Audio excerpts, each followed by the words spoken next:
সিলেটের কৃতি সন্তান ভারতের আধিপত্য বিরোধী বিএনপি নেতা জনাব ইলিয়াস আলী, তার কথা সবাই জানে। শেখ হাসিনা এই শিশু বাচ্চাটিকে তার পাশে বসিয়ে রেখে বলে, তোমার বাবা ফিরে আসবে। তার বাবা ফিরে আসেনি। তার আগেই হাসিনা জানতো যে ইলিয়াস আলীকে সে মেরে ফেলেছে, জেনেও একটা শিশু বাচ্চাকে সে মিথ্যা প্রতিশ্রুতি দিয়েছে। ওই শিশু বাচ্চা তার বাবার শেষ লাশটুকু ছুঁয়ে দেখার সৌভাগ্য হয়নি। এমন 251 জনকে হাসিনা গুম করেছেন, খুন করেছেন। যারা ফিরে আসেননি, তার পরিবার তার লাশ ছুঁয়ে দেখার সৌভাগ্য হয়নি। তার বাবা মা তার লাশ কবরের পাশে দাঁড়িয়ে কাঁদারও সৌভাগ্য হয়নি। এমন অতীতে 16 বছরে বহু ঘটনা ঘটেছে।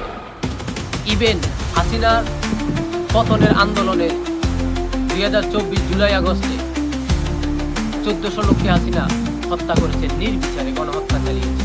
শাপলা চত্বর বিডিআর বিদ্রোহর নামে নাটক সাজিয়ে দেশের বরেণ্য সূর্য সন্তান চৌকস বাহিনীদেরকে, সেনা অফিসারদেরকে হত্যা করেছেন শেখ হাসিনা। এরকম বহু বহু বহু নজির আছে। সুতরাং ইমোশন হবেন না, আবেগে গা ভাসাবেন না। আমরা চাই না কারোর সাথে জুলুম হোক, আমরা চাই সবার সাথে ইনসাফ হোক। আগামীর বাংলাদেশ হোক ইনসাফের বাংলাদেশ, আগামী বাংলাদেশ হোক আপনার আমার সবার নিরাপদ বাংলাদেশ।